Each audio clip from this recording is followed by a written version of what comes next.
In the shadowy halls of Hogwarts, there wanders a tragically profound character, Severus Snape, a compelling and mysterious individual perpetually surrounded by a cloud of moral ambiguity. Yet within this man exists a unique type of strength. So where does this strength really come from, and is it possible for the rest of us to possess it? Just a quick reminder to like and subscribe as it helps the channel greatly. Now, back to the video. For almost the entire story, we don't know where Snape's loyalties really lie. He claims to be a spy for both Dumbledore and Voldemort, the two most powerful wizards of the entire tale. It's not until his death that we learn Snape was true to the Order of the Phoenix and successfully deceived Voldemort, the most powerful dark wizard of all time. So how on earth does Snape pull this off? Where did he get the strength to not only deceive Voldemort, but to do this almost entirely on his own while everyone except Dumbledore doubted him and his allegiance? Well, to answer this question, we must look to the archetype that exists behind Snape's brooding character. The archetype in question is that of the wounded healer. An archetype in essence points to a universal human experience. They commonly show up in stories, and in fact when stories are particularly popular, it's usually a good indicator that archetypal themes are present. In essence, they contain ancient symbolic truths packed full of our shared wisdom. The wounded healer archetype outlines the experience of one who has been wounded greatly and transformed by their wound. This transformation has turned their wounding into a unique ability to heal others. So let's return to Snape's beginnings to better understand this archetype and its revolutionary potential. Snape grew up in a neglectful environment. He suffered rejection from an early age and was alone. The bright light of Lily Potter ended his life and gave him hope. However, upon entering Hogwarts, Snape's suffering continued. He was bullied by James Potter and then ultimately suffered the rejection of Lily choosing James over him. Snape's pain led him to the dark arts, and this in turn resulted in him associating with future Death Eaters. But perhaps the worst wound of all was the murder of Lily Potter, a result of Snape's passing along the prophecy to Voldemort, which Snape ultimately never forgave himself for. This outlines the wounding of Snape in the beginnings of the wounded healer archetype. It's undoubtedly tragic. In Snape's case, we have someone who is victimized and then led down a vengeful path. It's this path which wounds him more than anything. Symbolically, this can be understood as the experience of the shadow consuming the individual. The shadow is essentially all the dark, feared, and repressed parts of the psyche. Snape was a good man, but he suffered a lot, and this led to an embittered perspective.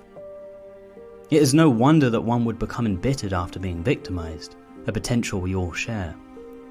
However, it's this embittered perspective that invites the shadow to take the reins. In Snape's case, it was him turning to the dark arts.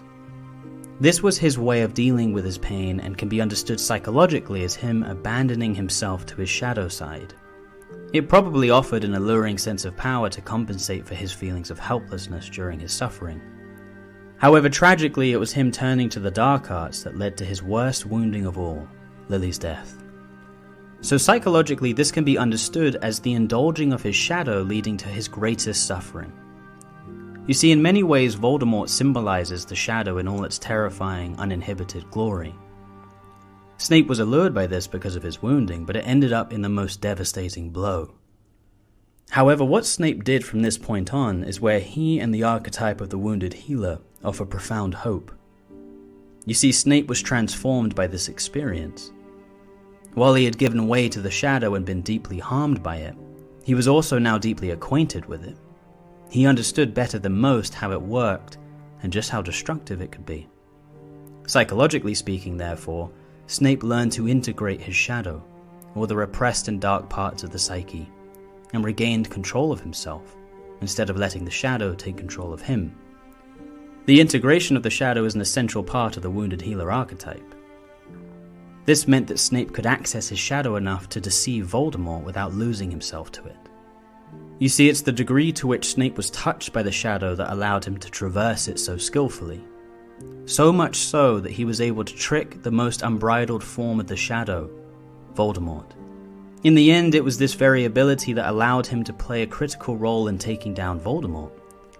One of the cornerstones of the wounded healer archetype is service to others, and this was Snape's greatest offering. While this act of deceiving and taking down Voldemort was a crucial part of Snape's own healing journey and his need for atonement, it also served as a dramatic contribution to the healing of the collective. Voldemort and his army can be understood symbolically as the collective shadow growing and festering out of control, threatening to consume the entire society. Psychologically speaking, Snape's confrontation with the shadow, which gave him his greatest wound, was the very thing which allowed him to face it more than most. Therefore, it was his ability to integrate his own shadow on such a deep level that enabled him to protect the collective from being consumed by it in the way that he originally was. This is perfectly demonstrated in the final act. Snape murders his dear friend Dumbledore. Not only a dear friend, but the one person who knows Snape's true character. He does this at Dumbledore's request, because it's the only way to convince Voldemort of Snape's allegiance. For most people, this would be too traumatic. They either wouldn't be able to follow through, or they would and they would lose their mind. But Snape is able to follow through convincingly, and not lose his mind in the process. He's acquainted well enough with his shadow that he can delve into it as needed but stays in the driver's seat. On top of this, Snape takes on the role of headmaster after Dumbledore's death. He has sacrificed his entire reputation in order to convince the collective shadow, Voldemort and his army, of his position so that he can protect those he really cares about, the students and teachers of Hogwarts, from suffering the same pain he experienced at the hands of the shadow. In other words, he has integrated his wounding and found a way to protect and aid others who may suffer from the same wounding. In the end, of course, we finally see who Snape really is, where his heart really lies. The whole story, we think he despises Harry, but really his love for Lily was always held in Harry's eyes. Of course, Harry resembled his father, and there is no question that that brought up difficult feelings for Snape. But Snape was masterfully playing the part of a bitter teacher for the greater good. He used his own difficult feelings towards Harry's father to be as convincing as possible. Snape knew that Harry would be targeted eventually, and he knew that in order to defeat Voldemort, he would have to convince him of his allegiance. Therefore, there couldn't be any hint of affection towards Harry. But Snape's first and last moment with Harry reveals the truth. In his first interaction with Harry, Snape said, "Potter, what would I get if I added powdered root of asphodel to an infusion of wormwood? Asphodel is a type of lily, meaning my regrets follow you to the grave, and wormwood typically symbolizes sorrow." Clearly a coded message of genuine sorrow and apology. In Snape's last interaction with Harry, he says, "You have your mother's eyes." Although in the books his last line was "look at me," but they mean the same thing. In fact, if we reflect on the entire story, there are many moments Snape is actually protecting Harry. From the first book when he was trying to calm Harry's cursed broom to stop him from falling, to the last book when he sent his Patronus charm to guide Harry to the sword of Gryffindor. It was the truth that he felt deep empathy and responsibility all along. As tragic as Snape's tale is, it is in equal measure inspiring. It shows that even if we are touched by malevolence and tragedy, we can integrate that experience and use it for good. We can use it to help others through the journey. This archetype outlines how to not fall prey to bitterness, even when it feels justified. It warns us against the destructive potential of giving in to the shadow. But most importantly, it describes how to turn that experience into something truly transformational, not only for the individual but for the entire collective. It shows us how to turn pain into meaningful purpose. You've been watching Archetypal Wisdom. Remember to like and subscribe. Stay wise.